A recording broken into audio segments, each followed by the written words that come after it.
جب بھی اللہ کی اس زمین پہ کسی انسان نے تکبر کیا، ظلم کیا، تو اللہ نے اسے نشان عبرت بنا دیا۔ تو ویسے ہی حضرت موسیٰ کے زمانے میں قوم قبط و ممالک سے جو مصر کا بادشاہ بنا، جس کا نام ولید بن مصعب تھا، جس کو پوری دنیا فرعون کے نام سے یاد کرتی ہے، وہ انسانوں پہ ظلم کرتا تھا۔ جو لوگ غریب تھے ان کا حق کھاتا تھا اور ان سے سخت مزدوریاں کرواتا اور کم اجرت دیتا تھا، اور جو انسان اس کا غلام نہیں بنتا تھا اس کو ختم کر دیتا تھا۔ تبھی اللہ نے اپنے نبی موسیٰ علیہ السلام کو حکم دیا کہ اے موسیٰ، فرعون تک میرا پیغام پہنچاؤ کہ وہ انسانوں پہ ظلم نہ کرے، ورنہ اللہ کا عذاب ان کو لے ڈوبے گا۔ جب اللہ کے نبی نے اللہ کا پیغام فرعون کو دیا تو وہ مذاق اڑانے لگا اور کہنے لگا، یہاں کا خدا میں ہوں اور میں کسی کے حکم کو نہیں مانتا۔ تو اللہ نے اپنی نشانیاں حضرت موسیٰ کے توسط سے دکھاتا رہا، اور پورا مصر حضرت موسیٰ کے معجزات کو دیکھ کر حیران ہوتا گیا۔ کچھ ایمان لے آئے اور کچھ فرعون سے سوالات کرنے لگے۔ بالآخر فرعون موسیٰ علیہ السلام کے معجزات کو دیکھ کے اس بات تک آ پہنچا کہ آج میں موسیٰ اور اس کی قوم بنی اسرائیل کو قتل کر دوں گا۔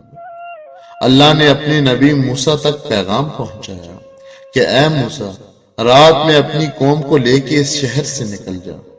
تو یوں حضرت موسیٰ علیہ السلام اپنی قوم بنی اسرائیل کو لے کے وہاں سے نکل کر جانے لگے۔ اس بات کا علم جب فرعون کو ہوا تو وہ غضبناک ہو کر کہنے لگا، کچھ بھی ہو جائے، موسیٰ اور اس کے ساتھیوں کو میں قتل کر کے ہی چھوڑوں گا۔ وہ اپنے چاہو جلال کے ساتھ بنی اسرائیل کو ڈھونڈنے لگا۔ وقت آ گیا کہ اللہ کا نبی موسیٰ علیہ السلام اپنی قوم کے ساتھ اور پیچھے پیچھے فرعون کا لشکر ان کو مارنے کے لیے آتا رہا۔ بالآخر بنی اسرائیل دریا تک پہنچے اور فرعون کا لشکر پیچھا کرتے کرتے ان کو دیکھنے لگا۔ جب بنی اسرائیل نے فرعون کے لشکر کو دیکھا تو حضرت موسیٰ سے کہنے لگے، اے موسیٰ، تو نے ہمیں کہاں پھنسا دیا؟ اب پیچھے فرعون کا لشکر ہمیں مارنا چاہتا ہے اور آگے یہ دریا ہے۔ اللہ کے نبی حضرت موسیٰ علیہ السلام فرمانے لگے، اے لوگو، گھبراؤ نہیں، اللہ ہمارے ساتھ ہے۔ یہ کبھی ہو ہی نہیں سکتا کہ فرعون اور اس کا لشکر ہمیں پکڑ لے۔ سب کہنے لگے، اے موسیٰ، کہ ہم اب آگے جائیں گے کیسے؟ بس اتنی دیر میں آواز غیب آئی، اے موسیٰ، اپنی عصا اس دریا میں دے مار۔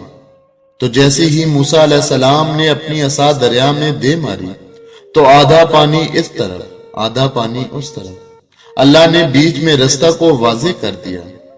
تو بنی اسرائیل کے قبائل کے کچھ لوگ کہنے لگے، اے موسیٰ، ہم آپس میں بنتے نہیں، اپنے خدا کو کہہ کے ہمارے لیے الگ الگ رستے بنائے۔ اللہ کے نبی حضرت موسیٰ علیہ السلام نے دریا کے 12 جگہوں پر عصا ماری اور 12 الگ الگ رستے بنے، اور وہ 12 قبائل الگ الگ ہو کر دریائے نیل سے جانے لگے۔ جیسے ہی یہ منظر فرعون اور اس کے لشکر نے دیکھا تو وہ بھی ان رستوں پر حضرت موسیٰ علیہ السلام اور ان کی قوم کے پیچھے آ گئے۔ جیسے ہی حضرت موسیٰ علیہ السلام بنی اسرائیل کے ساتھ دریا کے اس طرف پہنچے اور دریا کے بیچوں بیچ فرعون اور اس کا لشکر موجود تھا، تو اللہ نے پانی کو پھر سے حکم دیا کہ ویسے ہو جاؤ جیسے پہلے تھے۔ تو وہ پانی پھر سے مل گیا اور فرعون اور اس کا لشکر ڈوب کر مرنے لگا۔ یہ پورا منظر حضرت موسیٰ علیہ السلام اور ان کی قوم دیکھ رہے تھے، اللہ کا شکر ادا کر رہے تھے، اور اتنی دیر میں فرعون چیخ کر کہنے لگا، میں بھی موسیٰ اور ہارون کے اللہ کو تسلیم کرتا ہوں، میں بھی ایمان لاتا ہوں۔ موسیٰ علیہ السلام کا اللہ بڑی قدرت والا ہے۔ اتنی دیر میں آواز غیب آتی ہے کہ اے فرعون، اب ایمان لاتا ہے جب تو دوزخ کی دہلیز تک پہنچا ہے؟